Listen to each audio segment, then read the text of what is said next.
Hello everyone, welcome you to my YouTube channel. आज हम सब पढ़ने वाले हैं प्रेजेंट इंडेफिनिट टेंस का इंट्रोगेटिव सेंटेंस का अनुवाद करना। तो जो प्रेजेंट इंडेफिनिट टेंस का इंट्रोगेटिव सेंटेंस होता है या किसी भी टेंस का दो प्रकार के इंट्रोगेटिव सेंटेंस होते हैं।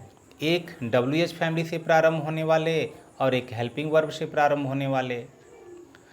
तो हेल्पिंग वर्ब से प्रारंभ होने वाले ऐसे सेंटेंस होते हैं जिसका हम जो जवाब होता है, आंसर होता है, वह एस आर नो में देते हैं। या तो उसका उत्तर हाँ होगा या तो ना होगा। जैसे क्या तुम पुस्तक पढ़ते हो, तो इसका जवाब हो सकता है हाँ मैं पुस्तक पढ़ता हूँ, या नहीं हो सकता है कि नहीं मैं पुस्तक नहीं पढ़ता हूँ। इस प्रकार के सेंटेंस। तो इन दोनों का अनुवाद देखते हैं। तो सबसे पहले दिया है कि क्या तुम अंग्रेजी बोलते हो। तो किसी भी वाक्य में अगर इस प्रकार के क्या से शुरू होता है तो उस क्या की अंग्रेजी हम नहीं लिखते हैं। यहाँ पर जो भी क्या आया है इस क्या की अंग्रेजी नहीं लिखते हैं, क्योंकि अगर पूछा है क्या तुम अंग्रेजी बोलते हो, क्या तुम अंग्रेजी पढ़ते हो, क्या तुम दूध पीते हो, इस प्रकार के जो भी सेंटेंस आएंगे हम उसका उत्तर केवल हाँ या ना में देंगे। तो इसलिए ऐसे सेंटेंस में हम क्या की अंग्रेजी नहीं लिखते हैं। ऐसा जो भी सेंटेंस होगा तो जिस टेंस का भी होता है उस टेंस का जो भी सहायक क्रिया होता है हम उस सेंटेंस के प्रारंभ में लिखते हैं। तो यह प्रेजेंट इंडेफिनिट है। प्रेजेंट इंडेफिनिट का जो सहायक क्रिया होता है डू होता है या डज होता है। अगर सब्जेक्ट सिंगुलर नंबर है तो डज लगेगा, सब्जेक्ट प्लूरल नंबर है तो डू लगाते हैं। उसके बाद हम सब्जेक्ट लिखते हैं। उसके बाद अगर सेंटेंस नेगेटिव में है तो नॉट लिखेंगे। उसके बाद जो भी वर्ब होगा फर्स्ट फॉर्म, और उसके बाद ऑब्जेक्ट या अदर वर्ड जो भी आएगा हम उसको लिख देते हैं। जैसे दिया है क्या तुम अंग्रेजी बोलते हो, तो अब यह डू और डज हमेशा सब्जेक्ट के अनुसार लगता है। अगर सब्जेक्ट सिंगुलर नंबर है तो डज लगाएंगे, सब्जेक्ट प्लूरल नंबर है तो डू लगाएंगे। तो यहाँ का जो सब्जेक्ट है वह यू है, तो यू प्लूरल नंबर होता है, तो यू के अनुसार यहाँ जो भी सहायक क्रिया है वह लग जाए। तो पहले हम डू का प्रयोग करेंगे, तो डू यू। नेगेटिव इसमें यानी सेंटेंस में नहीं है तो इसने नॉट नहीं लगाएंगे। उसके बाद जो वर्ब है फर्स्ट फॉर्म, तो बोलना की अंग्रेजी हो जाएगी स्पीक। तो डू यू स्पीक, क्या तुम बोलते हो, तो क्या बोलते हो, तो इंग्लिश, तो यहाँ लिख देंगे इंग्लिश, और अंत में क्वेश्चन मार्क लगाएंगे। तो क्या तुम अंग्रेजी बोलते हो, तो इसका जो अनुवाद हुआ यह हुआ कि डू यू स्पीक इंग्लिश, क्या तुम अंग्रेजी बोलते हो। अगला सेंटेंस है क्या अध्यापक प्रतिदिन व्याकरण पढ़ाते हैं, तो इसका उत्तर हाँ या ना में कि हाँ पढ़ाते हैं, चाहे नहीं पढ़ाते हैं, इस प्रकार का हो सकता है। तो अब यहाँ अध्यापक सिंगुलर नंबर में है यानी एक ही टीचर, इसलिए यहाँ पे पहले डज और यहाँ हो जाएगा द टीचर। उसके बाद हमको यह नेगेटिव सेंटेंस नहीं है तो सीधे वर्ब में आ जाएंगे। तो वर्ब है पढ़ाना, तो पढ़ाना की अंग्रेजी होती है टीच, टीच का फर्स्ट फॉर्म लिख देंगे।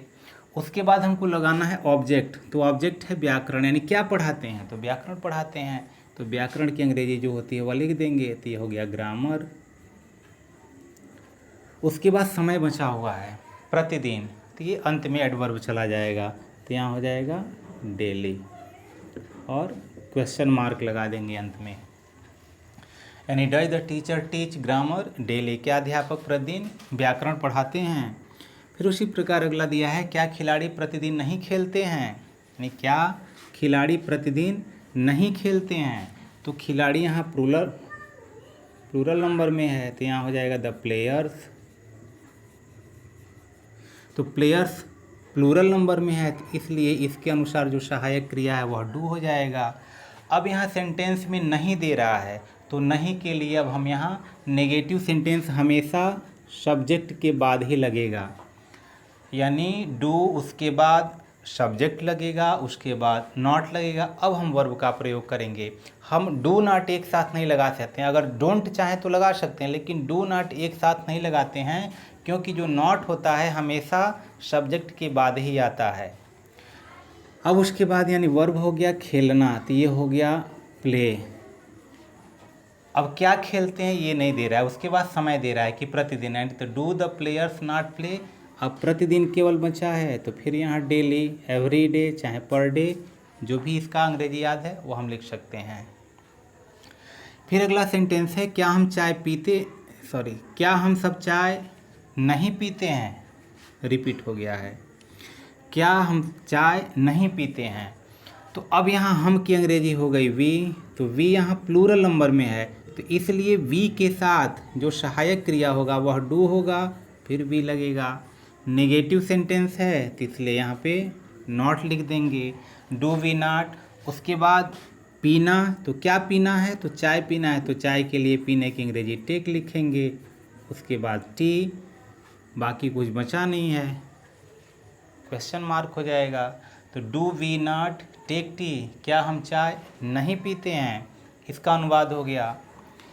फिर उसी प्रकार अगला सेंटेंस है, क्या पृथ्वी सूर्य की परिक्रमा करती है, यानी क्या जो पृथ्वी है वह सूर्य के चारों तरफ घूमती है। तो अगर इसका अनुवाद बनाते हैं तो यानी पृथ्वी की अंग्रेजी हो जाएगी दी अर्थ, ये हो गया। तो अर्थ सिंगुलर नंबर में, इसलिए इसका जो सहायक क्रिया है वह डज हो जाएगा, डज द अर्थ। उसके बाद अगर नेगेटिव है तो नॉट लगाएंगे, अन्यथा तुरंत हम वर्ब लगा देंगे।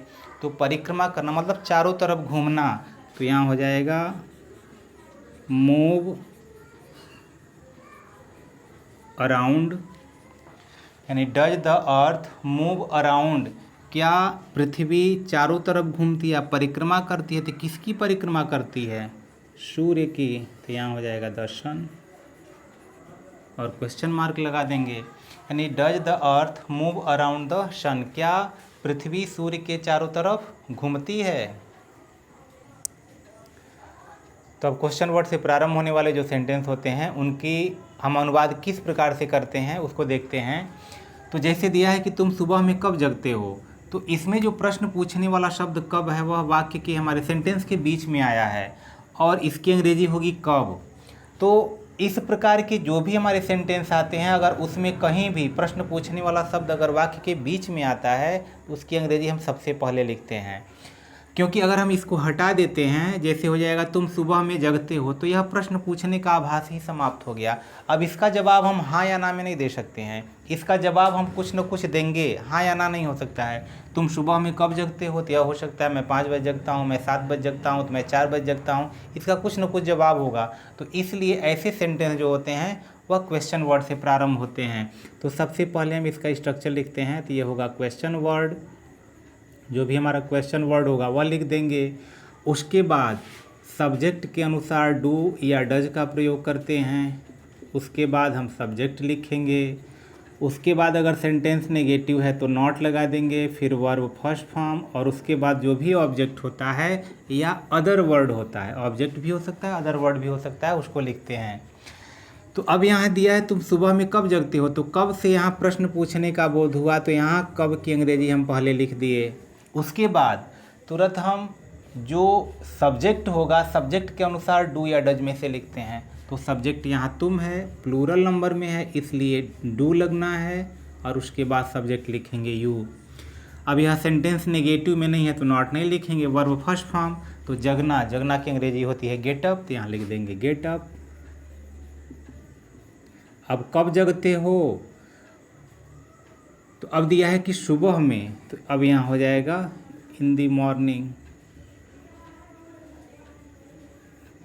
और अंत में क्वेश्चन मार्क। तुम सुबह में कब जगते हो, तो वेन, उसके बाद यू के अनुसार सहायक क्रिया डू, उसके बाद यू, उसके बाद हमारा जो वर्ब है फर्स्ट फॉर्म तो गेट अप, बाकी जो बचा हुआ है लिख देंगे इन द मॉर्निंग। अगला सेंटेंस है माली फूल क्यों नहीं तोड़ता है। तो अब यहाँ प्रश्न पूछने का जो शब्द है वह क्यों प्रयोग किया गया, अगर क्यों हटा दिया जाए तो हो जाएगा माली फूल नहीं तोड़ता है। इसमें प्रश्न पूछने का कोई बोध नहीं होगा, लेकिन जैसे ही क्यों हम इसमें इंक्लूड कर दे रहे हैं तो पता चल जा रहा है कि उससे हम कोई क्वेश्चन कर रहे हैं। तो अब यहाँ क्यों की अंग्रेजी हम पहले लिखेंगे, तो यहाँ हो गया वाई।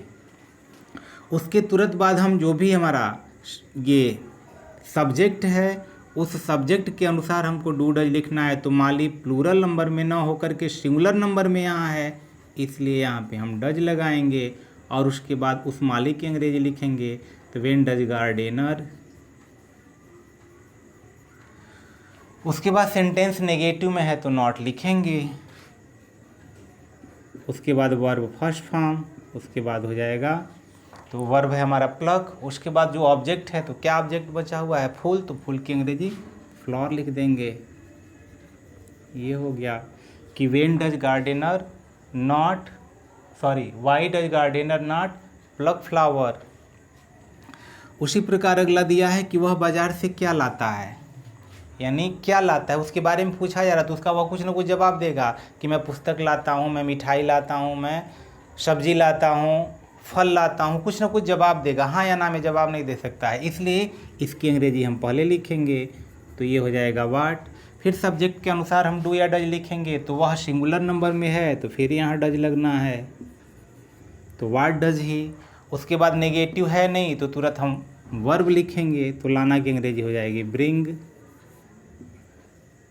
तो वाट डज ही ब्रिंग, वह क्या लाता है। अब बच गया है बाजार से, तो पहले से की अंग्रेजी, तो ये हो जाएगी फ्रॉम, और उसके बाद हो जाएगा मार्केट, और क्वेश्चन मार्क लगा देंगे। फिर उसी प्रकार अगला सेंटेंस है कि तुम इस काम को कैसे करते हो। फिर पूछने वाला जो शब्द है कैसे, अगर कैसे हटा दिया जाए तो हो जाएगा तुम इस काम को करते हो, यानी उस बात को कहा जा रहा है कि इस काम को करते हो।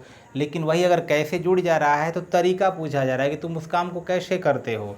तो सबसे पहले कैसे की अंग्रेजी लिखेंगे, तो ये हो जाएगा हाउ। यू फिर प्लूरल नंबर में है तो इसलिए हम सहायक क्रिया डू लगाएंगे, फिर यू लगाएंगे, हाउ डू यू। उसके बाद क्रिया है करना, तो हाउ डू यू डू, तुम कैसे करते हो इस कार्य को, तो ये हो जाएगा दिस वर्क, और क्वेश्चन मार्क, यानी how do you do this work, तुम इस कार्य को कैसे करते हो। फिर उसी प्रकार दिया है कि लड़कियां भोजन कब बनाती हैं। तो अब यहाँ प्रश्न पूछने वाला फिर यहाँ पे कब आ गया, जैसे यहाँ कब आया था तो कब की अंग्रेजी यहाँ व्हेन लिख देंगे। लड़कियां प्लूरल नंबर में है तो डू हो जाएगा, फिर गर्ल्स व्हेन डू गर्ल्स। उसके बाद नेगेटिव सेंटेंस ना होने पर तुरंत हम वर्ब लिखेंगे, तो वर्ब है बनाना। तो अब यहाँ भोजन बनाना का मतलब है या तो कुक होगा नहीं तो प्रिपेयर होगा, मेक नहीं लिखेंगे, तो इसलिए यहाँ हम कुक लगा देते हैं। और उसके बाद जो ऑब्जेक्ट बचा है फूड, यानी when do girls cook food, कि लड़कियां भोजन कब बनाती हैं। तो इस प्रकार के जो भी हमारे अगर बीच में प्रश्न पूछने वाले जो भी शब्द आते हैं तो उस क्वेश्चन वर्ड को पहले लिखते हैं, और फिर डू डज, फिर सब्जेक्ट, नेगेटिव होगा नॉट, फिर वर्ब, फिर जो भी ऑब्जेक्ट या अदर वर्ड बचते हैं लिख देते हैं। तो इस प्रकार से हम अनुवाद बना सकते हैं। तो आशा करते हैं यह वीडियो आपको निश्चित रूप से समझ में आया होगा। तो अगर ये समझ में आया हो तो निश्चित रूप से लाइक कीजिए, शेयर कीजिए। यदि अब तक आपने चैनल सब्सक्राइब नहीं किया तो सब्सक्राइब कीजिए। फिर मिलते हैं किसी अन्य वीडियो में, तब तक के लिए गुड बाय।